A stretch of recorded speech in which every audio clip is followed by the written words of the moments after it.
বিভিন্ন সময় অনেক ক্লায়েন্ট আমাদের কাছে আসেন এবং একটি অভিযোগ বারবার করেন যে সেটি হচ্ছে যে তাদের যে জমিটি সেটির নামজারি তারা করতে পারছে না এবং তাদের এই নামজারি না করার পেছনের কারণটি হচ্ছে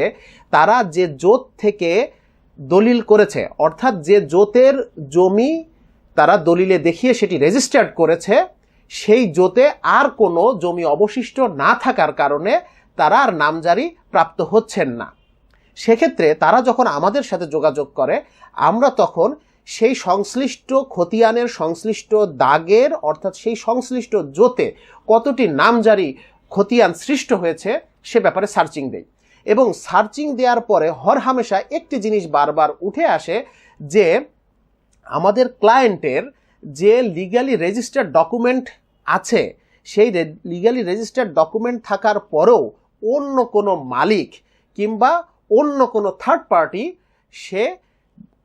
অসত্য তথ্য বা অন্য কোনো দলিল সৃজন করে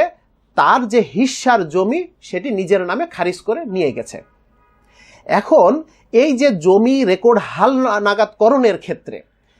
যদি কেউ এমন ধরনের কোনো অসত্য বা মিথ্যা তথ্য কর্তৃপক্ষকে প্রদান করত, তাহলে এতদিন আমাদের হাতে একটি মাত্র উপায় খোলা ছিল, সেটি হচ্ছে আমরা 52 ধারায় সংশ্লিষ্ট এসিল্যান্ড মহোদয়ের নিকট মিসকেস করে সেই জমিটি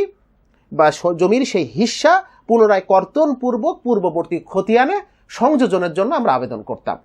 কিন্তু 2023 সালে যে নতুন ভূমি অপরাধ প্রতিরোধ প্রতিকার আইনটি হলো, সেখানে যে 4 ধারাটি ইনঅ্যাক্টেড হলো, সেই 4 ধারায় একটি যুগান্তকারী প্রতিকার সরকার আমাদেরকে প্রদান করেছে। সেটি কি আসুন সেটি একটু দেখে নিই।